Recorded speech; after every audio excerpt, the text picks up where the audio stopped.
여기 한국 때문에 부모까지 버릴 수밖에 없었다는 한 영국인 여성이 있습니다. 한국이 아니었다면 이 비극도 없었을 것이라며 바보같이 한국에 속았다며 통곡했다고 하는데요. 이 여성은 자신의 어머니를 한국에 데려와 그곳에 갔다가 마주한 충격적인 진실에 이럴 거면 듣지 않는 게 나았다고 소리치며 울부짖었다고 합니다. 도대체 한국이 그녀에게 무슨 짓을 했기에 이렇게까지 한국을 증오하고 미워하게 된 것일까요? 바로 사연 들어보겠습니다. 안녕하세요. 저는 런던에서 태어나 현재 서울 마포구에 살고 있는 엘리자베스입니다. 저는 사실 한국이라는 이야기만 들으면 눈물을 흘리곤 했습니다. 한국 때문에 사랑하는 엄마를 잃었다고 굳게 믿었거든요. 그러나 그날 이후 모든 것이 변했습니다. 서울 한복판의 한 병원에 일어난 그 일 때문에 제 인생이 완전히 변해버렸거든요. 그 후로 저는 한국은 저희 제2의 조국이라고 말하고 다닙니다. 사실 저는 버클리 대학교를 졸업했는데 그곳 친구들은 이런 제게 한국에 물들었다면서 비웃곤 해요. 하지만 저는 아랑곳하지 않고 한 번만 한국을 가보라고 모든 건 한국에 간 그날 바뀌었다고 답합니다. 이쯤 되면 제게 무슨 일이 있었던 것인지 궁금하실 것 같아요. 그럼 한번 제 이야기를 들려드려 볼게요. 어린 시절 저희 가정은 꽤 부유한 편이었어요. 아버지는 금융업계에서 승승장구하셨고 어머니는 케임브리지 대학교 영문학과 교수로 재직하고 계셨죠. 노팅힐의 고급 주택가에서 살았는데 지금도 그 집의 아침 풍경이 선명하게 기억납니다. 어머니가 늘 아침 식사 때 틀어주시던 클래식 음악, 테이블 위에 놓여있던 따뜻한 스콘과 홍차의 향기. 하지만 행복했던 시간은 오래가지 않았습니다. 2008년 금융위기가 찾아왔고 아버지의 회사는 큰 타격을 입었어요. 레버리지를 높게 잡았던 투자들이 한순간에 무너져 내렸고 결국 회사는 파산 신청을 하게 되었죠. 저희 가족의 삶도 송두리째 흔들렸습니다. 그때 저는 15살이었어요. 매일 밤 부모님의 다툼 소리에 이불을 뒤집어 쓰고 잠들곤 했습니다. 아버지는 점점 술에 의존하셨고 결국 부모님은 이혼을 선택하셨죠. 그날 이후로 아버지는 우리 곁을 떠났고 연락도 끊어졌습니다. 그렇게 어머니는 저를 키우기 위해 정말 많은 것을 포기하셨어요. 케임브리지 교수직을 그만두시고 런던의 사립학교로 자리를 옮기셨죠. 급여는 절반 이상 줄었지만 제가 다니던 학교와 가까운 곳이었거든요. 아침 일찍 수업 준비하시고 방과 후 수업까지 맡으셔서 추가 수입을 만드셨어요. 주말엔 개인 과외까지 하셨죠. 우리는 노팅힐의 큰 집에서 나와 브릭스턴의 작은 아파트로 이사했어요. 예전처럼 레스토랑에 가거나 새 옷을 사는 일은 줄었지만 어머니는 늘 제게 미안해하셨죠. 엘리자베스, 미안해. 내가 이런 고생을 해서. 하지만 저는 행복했어요. 어머니와 둘이서 보내는 시간이 더 소중했으니까요. 하지만 이런 시련은 오히려 저에게 새로운 꿈을 안겨주었어요. 금융위기가 어떻게 한 가정을 그리고 수많은 다른 가정들을 무너뜨릴 수 있는지 이해하고 싶었거든요. 그래서 고등학교에서 경제학을 공부하기 시작했고 놀랍게도 제가 꽤 재능이 있다는 걸 알게 되었습니다. 그렇게 대학교를 결정해야 하는 시기가 되었고 어머니는 제가 케임브리지나 옥스퍼드에 가길 원하셨어요. 자신이 그랬듯 안정적인 교수가 되길 바라셨죠. 하지만 저는 더 넓은 세상을 보고 싶었습니다. 2008년 금융위기의 진원지였던 미국에서 공부하고 싶었어요. 특히 버클리 대학교의 경제학과는 제가 꿈꾸던 그곳이었습니다. 그러나 어머니를 설득하는 데는 꽤 오랜 시간이 걸렸어요. 내가 멀리 가면 난 또 혼자가 되는 거야. 그런 어머니의 마음을 이해하면서도 저는 제 꿈을 포기할 수 없었습니다. 결국 장학금을 받아내고 나서야 어머니도 마지못해 동의하셨죠. 버클리로 떠나기 전날 밤, 어머니는 유난히 술을 많이 드셨어요. 평소 와인 한 잔이면 충분하다던 분이 그날은 보틀 하나를 비우셨죠. 엘리자베스, 미국에서 너무 서두르지 마. 이해할 수 없는 말씀을 하시더라고요. 2015년 가을 그렇게 저는 버클리 캠퍼스에 첫 발을 내디뎠습니다. 공항에서 배웅하시던 어머니의 뒷모습이 아직도 선명해요. 그때는 전혀 몰랐어요. 이곳에서의 선택이 제 인생을 그리고 어머니의 인생까지 완전히 바꿔놓게 될 거라는 것을. 그리고 그 변화가 어머니의 오래된 상처와 맞닿아 있다는 것도 말이에요. 그렇게 저는 대학생으로서의 일상을 살아가기 시작했습니다. 버클리에 도착한 첫 몇 달은 정신없이 지나갔어요. 낯선 환경에 적응하느라 바빴고 수업도 만만치 않았거든요. 하지만 영국에서의 생활과 가장 큰 차이점은 다양성이었어요. 전 세계에서 온 학생들과 어울리면서 어머니가 그토록 경계하셨던 문화적 차이가 오히려 매력적으로 느껴지기 시작했죠. 특히 아시아계 학생들과 친해지면서 어머니가 가지고 계신 편견이 잘못됐다는 걸 깨달았어요. 그들은 제가 생각했던 것보다 훨씬 개방적이고 자유로웠거든요. 점심시간에 함께 먹는 김치찌개, 주말에 함께 보는 한국 드라마를 보며 저는 조금씩 아시아 문화에 매료되어 갔습니다. 또한 2학년이 시작되던 해가을, 친구의 권유로 경제학 클럽에 가입했어요. 엘리자베스, 내가 관심 있어 하는 아시아 경제를 공부하기에 최고의 장소야. 친구 말대로였죠. 클럽에는 특히 아시아 출신 학생들이 많았고 아시아 경제에 대한 진지한 토론이 자주 있었거든요. 첫 모임이 열리던 날은 캘리포니아의 전형적인 가을 날씨였어요. 선선한 바람이 불고 하늘은 맑았죠. UC 버클리의 상징인 세터 게이트를 지나 도서관 세미나실로 향하는 길은 단풍으로 물들어 있었습니다. Welcome to Berkeley Economics Club. 제가 세미나실 문을 열자 첫 미팅을 진행하던 학생회장의 목소리가 들렸어요. 자리가 거의 다 찼더군요. 유일하게 앞쪽에 한 자리가 비어 있었는데 그게 운명이었을까요? 혹시 여기 자리 있나요? 네, 앉으세요. 그렇게 김민준을 처음 만났습니다. 그는 학회장 옆에서 부회장을 맡고 있던 2년 선배였어요. 나중에 알고 보니 스탠포드에서 학부를 마치고 버클리 대학원에 온 수재였죠. 그날 민준 선배는 한국의 재벌 시스템이 경제에 미치는 영향에 대해 발표를 했어요. 영국 금융 시스템과 비교하며 날카로운 분석을 이어가는 모습이 인상적이었죠. 특히 질의응답 시간에 제가 던진 까다로운 질문에도 차분하게 답변하는 모습이 멋져 보였어요. 모임이 끝나 기숙사로 돌아가는 길에도 그의 모습이 머릿속에 아른거렸죠. 물론 처음엔 단순한 학회 선후배 사이였어요. 경제학 클럽 활동을 하면서 자연스럽게 마주치고 가끔 도서관에서 공부도 같이 했죠. 민준 선배는 제가 생각했던 전형적인 아시아 남자와는 달랐어요.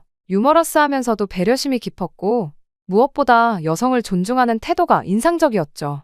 영국에서는 이런 상황을 어떻게 해석할까? 항상 세미나 준비를 하면서 민준 선배는 늘 제 의견을 물어보았어요. 아시아 경제를 바라보는 서구의 시각에 관심이 많았거든요. 그러다 자연스럽게 우리의 대화는 경제 이론을 넘어 서로의 문화와 가치관으로 이어졌습니다. 런던에서는 이맘때쯤 크리스마스 마켓이 열려 길거리마다 계피향이 가득해. 서울의 겨울은 또 다른 매력이 있어. 특히 남산에서 보는 설경은 정말 아름다워. 우리는 자주 캠퍼스 근처 카페에서 만났어요. 버클리의 가을이 겨울로 바뀌어가는 동안 제 마음도 조금씩 변화하고 있었죠. 민준 선배의 진지한 눈빛이 자꾸 신경 쓰이기 시작했고 그의 문자 메시지를 기다리는 제 자신을 발견했어요. 그러던 어느 날 클럽 미팅이 끝나고 늦은 시간이었어요. 갑자기 쏟아진 비에 발이 묶였죠. 우산을 들고 나타난 민준 선배가 기숙사까지 바래다 주겠다고 했어요. 좁은 우산 아래 어깨를 맞대고 걸으면서 제 심장은 자꾸 빠르게 뛰었습니다. 엘리자베스, 나 다음 주에 한국 돌아가요.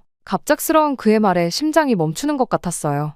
회사에서 좋은 제안이 들어왔거든요. 서울 본사. 그 순간 마음이 어려워졌어요. 좋아하는 사람을 이렇게 떠나보내야 하는 건가 싶었죠. 같이 가지 않을래요? 하지만 선배의 말은 예상 외의 답변이었죠. 저를 놓치고 싶지 않다는 말과 함께 한국의 경제 성장에 대해 이야기를 해주며 커리어에 큰 도움이 될 것이라고 했습니다. 저 또한 이 남자를 놓치고 싶지 않았어요. 그래서 고심 끝에 한국을 가겠다고 결심했죠. 엄마, 저 한국에 가려고 해요. 런던에 계신 어머니께 영상통화로 제 결정을 말씀드렸어요. 민준 선배가 한국 대기업의 제안을 받았고 저도 그곳에서 새로운 시작을 하고 싶다고요. 어머니의 얼굴이 순식간에 굳어버렸어요. 절대 안 돼. 어머니의 목소리는 차가웠어요. 하지만 엄마, 제가 알아보니 서울에 있는 국제금융기관에서 내 말 못 들었니? 절대 안 된다고.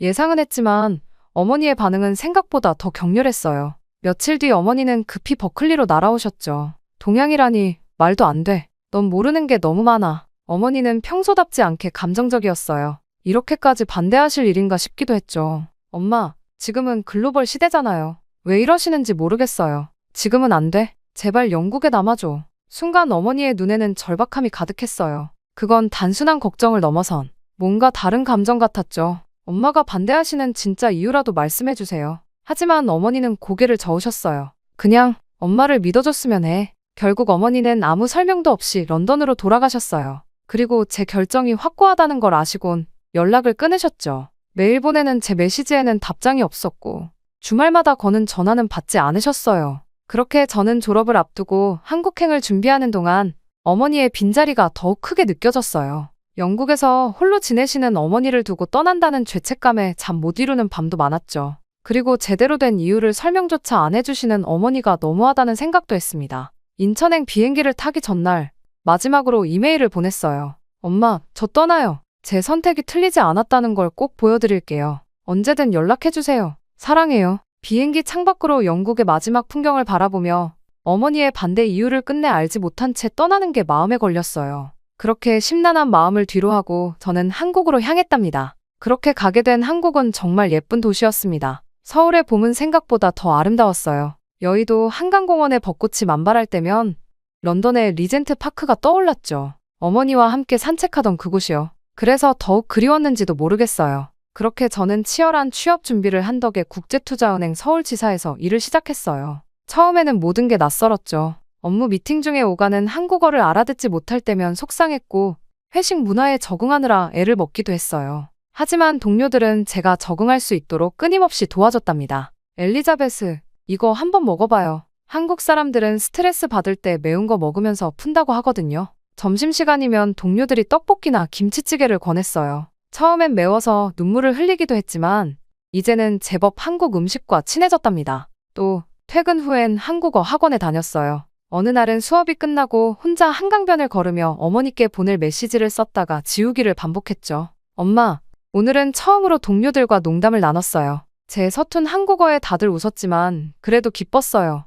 엄마도 이곳의 봄을 보셨으면 좋겠어요. 하지만 결국 보내지 못했어요. 답장 없는 메시지를 보내는 게 더 이상 의미 없게 느껴졌거든요. 민주는 바쁜 와중에도 저를 챙겼어요. 주말이면 서울의 여기저기를 함께 다녔죠. 북촌의 한옥마을에서 전통차를 마시고 광장시장에서 길거리 음식을 맛보고 남산타워에 올라가 야경을 바라보기도 했어요. 엘리자베스, 한국에 온 게 후회되진 않아? 어느 날 민준이 조심스레 물었어요. 아니, 그저 엄마가 보고 싶을 뿐이야. 그렇게 저는 매일 밤 잠들기 전에는 어머니의 인스타그램을 들여다보는 게 습관이 되었어요. 새로운 게시물이 올라올 때면 얼마나 반가웠는지 몰라요. 어머니는 여전히 케임브리지에서 강의를 하고 계셨고 주말이면 정원을 가꾸시는 것 같았어요. 하지만 최근 몇 주간 어머니의 게시물이 뜸해졌어요. 마지막 사진에서 어머니는 전보다 훨씬 마르신 것 같았고 안색도 좋지 않아 보였죠. 불안한 마음에 외할머니께 연락을 드렸지만 별일 없다는 답변만 돌아왔어요. 그렇지만 무슨 일이라도 있을까봐 걱정이 되었어요. 그러던 어느 날 밤늦게 한 통의 전화가 걸려왔습니다. 영국에서 걸려온 번호를 보자마자 가슴이 덜컥 내려앉았죠. 할머니의 전화였어요. 엘리자베스, 오랜만에 듣는 외할머니의 목소리는 떨리고 있었어요. 할머니, 무슨 일이세요? 네, 어머니가 어제부터 병원에 계시니 순간 온몸에 힘이 빠졌어요. 어머니는 평소 감기 한 번 걸리지 않으시던 분이었거든요. 게다가 혼자서 모든 걸 해내시던 분이 병원에 입원하셨다는 건 뭔가 심각한 일이 있다는 뜻이었죠. 저는 손을 덜덜 떨며 전화를 이어나갔습니다. 의사 선생님 말씀이 정밀검사가 필요하대. 어디가 아프시다고요? 최근에 식사를 잘 못하시고 체중이 많이 줄으셨어. 그렇게 통화가 끝나고 한동안 멍하니 앉아 있었어요. 창밖으로 보이는 서울의 새벽녘은 평소와 다름없이 고요했지만 제 마음은 폭풍우 치는 것 같았죠. 지금 바로 영국에 가봐야 할 것 같아요. 아침 일찍 민준에게 전화했어요. 내가 비행기 예약할게요. 혼자 가기 힘들 텐데. 아니에요. 제가 혼자 다녀와야 할 것 같아요. 그렇게 저는 런던행 비행기를 기다리는 동안 지난 6개월이 주마등처럼 스쳐 지나갔어요. 어머니의 마지막 모습, 답장 없는 메시지들, 그리고 인스타그램에서 봤던 그 헬스칸 얼굴. 내가 너무 이기적이었던 걸까? 어머니 곁을 지켜드렸어야 했던 걸까? 저는 순간 너무나 큰 죄책감이 들었습니다. 모든 게 제 탓인 것만 같았어요. 그렇게 저는 런던에 도착했고 비행기에서 내린 후 곧장 병원으로 향했어요. 복도를 걸으며 심장이 터질 것 같았죠. 6개월 만에 뵙는 어머니가 걱정되면서도 한편으로는 두려웠어요. 그렇게 급하게 병원으로 달려가 병실 문을 열자 창백한 얼굴로 누워 계신 어머니가 보였어요. 평소보다 훨씬 마르신 모습에 눈물이 왈칵 쏟아졌습니다. 엄마, 엘리자베스. 어머니는 힘없이 미소 지으셨어요. 그 순간 모든 걱정과 두려움이 사라졌죠. 그저 어머니 곁에 있고 싶다는 생각뿐이었어요. 왜 아프신지 진작 말씀해 주시지 않으셨어요? 너에게 걱정 끼치고 싶지 않았어. 하지만 검사 결과를 기다리는 동안 어머니의 표정이 점점 어두워지는 걸 볼 수 있었어요. 무언가 제가 모르는 걱정이 있으신 것 같았죠. 그리고 다음 날 의사 선생님께서 저희를 따로 불러 이야기를 나누자고 하셨어요. 그때까지만 해도 전 몰랐어요. 이 순간이 우리 모두의 삶을 완전히 바꿔놓게 될 거라는 걸. 췌장의 종양이 발견되었습니다. 그때 의사의 말씀에 순간 머릿속이 하얘졌어요. 어머니는 이미 이 사실을 알고 계셨던 걸까요? 의사는 최대한 빨리 수술을 진행해야 한다고 했지만 영국의 의료 시스템 상수술 일정을 잡는 데만 몇 달이 걸릴 거라고 했어요. 병실로 돌아와 어머니 곁에 앉았어요. 어머니는 창밖만 바라보고 계셨죠. 엄마, 미안해, 엘리자베스. 내가 이런 모습을 보게 해서. 그때 문득 민준의 말이 떠올랐어요. 한국의 의료 시스템은 세계적으로 인정받고 있어요. 특히 암 치료는. 저는 지푸라기라도 잡는 심정으로 어렵게 입을 열었습니다. 엄마, 한국에서 치료받으시면 어떨까요? 어머니의 눈이 커졌어요. 한국이라고. 네. 민준이 알아봤는데 서울의 큰 병원들은 어머니는 갑자기 고개를 세게 저으셨어요. 안 돼. 거긴 안 돼. 하지만 엄마, 여기선 수술 일정도 언제 될지 모르고 아시아가 이곳보다 나을 리 없잖아. 그쪽 사람들은 거짓말을 밥 먹듯이 하는 곳이야. 순간 어머니의 반응이 이상했어요. 단순히 한국 의료 시스템을 불신하는 것 이상의 무언가가 있어 보였죠. 마치 오래된 상처를 건드린 것처럼 보였어요. 그러나 더 이상 말씀하고 싶지 않으셨던 것 같아서 묻지 않았죠. 하지만 저는 어머니를 포기할 수 없었어요. 그래서 며칠 동안 어머니를 설득하는데 힘을 쏟았습니다. 민주는 매일 밤 영상통화로 한국 병원들의 자료를 보내왔고 수술 성공률과 치료 과정을 상세히 설명했죠. 어머님, 제가 책임지고 모시겠습니다. 부모님도 어머님을 기다리고 계세요. 마침내 어머니가 입을 여셨어요. 엘리자베스. 사실, 하지만 그때 간호사가 들어와 치료 시간을 알렸고 어머니의 말씀은 그대로 중단되었죠. 일주일 후, 어머니는 결국 한국행을 결심하셨어요. 런던에서는 수술까지 너무나 오랜 시간이 걸리기 때문이라고 말씀하셨죠.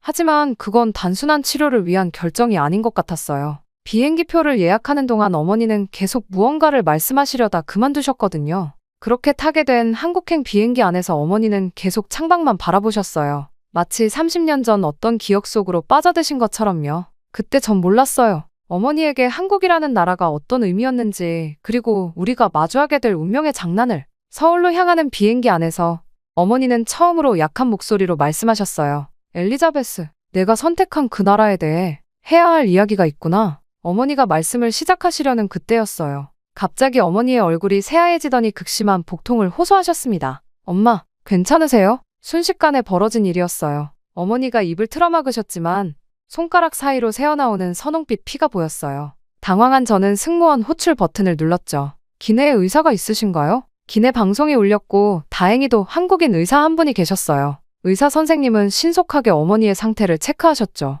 항공사 자체 의료진과 통화가 필요합니다. 한국인 승무원이 재빨리 지상의 의료진과 연결했고 LA까지 4시간이 남은 상황에서 회항을 해야 할지 논의가 시작됐어요. 환자분 비상약으로 증상을 조절하면서 인천까지 가실 수 있을 것 같은데 어떠세요? 다행히 어머니의 상태는 응급조치 후 안정을 찾았어요. 승무원들은 1등석에 평평한 침대를 내어주었고 15분마다 상태를 체크하며 어머니를 돌봐주셨죠. 지상의 의료진과 계속 연락하고 있습니다. 인천공항에는 이미 응급팀이 대기하고 있으니 걱정 마세요. 한국인 승무원의 능숙한 대처와 친절한 태도에 어머니도 안심하신 듯했어요. 한국의 대형 병원과도 연락했습니다. 공항에서 바로 이송이 가능하도록 조치해 두었어요. 승무원의 말에 고개를 끄덕이시던 어머니가 제 손을 꼭 잡으셨어요. 걱정 마. 이제 괜찮아. 남은 비행 시간 동안 어머니는 조용히 눈을 감고 계셨어요. 가끔 찡그리시는 표정을 보면 아직 통증이 있으신 것 같았지만 더 이상의 심각한 상황은 일어나지 않았죠. 지금 생각해보면 그 한국인 의사와 승무원들이 아니었다면 엄마의 상태는 더 나빠질 수도 있었어요. 그래서 저는 비행기에서 내리면서 승무원과 의사에게 감사함을 전했죠. 그렇게 어느덧 비행기가 한국에 도착했고 인천공항에 착륙하자마자 대기하고 있던 응급팀이 신속하게 어머니를 이송했어요. 민준도 이미 공항에서 우리를 기다리고 있었고요. 구급차 안에서 어머니는 또다시 제게 무언가 말씀하시려 했지만 의료진이 말씀을 삼가시라고 만류했어요. 그렇게 우리는 서울의 대형 병원으로 향했습니다. 창밖으로 빠르게 지나가는 서울의 풍경을 보며 문득 생각했어요. 어머니가 비행기에서 하시려던 그 이야기는 무엇이었을까 하고요. 그렇게 어머니와 병원에 도착한 지 일주일이 지났어요. 한국의 의료 시스템은 정말 놀라웠어요. 어머니도 이 정도일 줄은 몰랐다면서 매번 감탄하셨죠. 영국에서는 몇 달씩 기다려야 했던 검사들이 하루 만에 이뤄졌고 담당 의사 선생님은 매일 회진을 도셨어요. 캐서린 씨, 오늘은 상태가 많이 좋아지셨네요. 의사 선생님의 꼼꼼한 설명은 매번 감동이었어요. 영어로 된 치료 계획서까지 준비해 주시고 통역 간호사도 항상 대기하고 있었죠. 어느 날 밤, 점적을 맡고 계시던 어머니가 문득 저를 부르셨어요.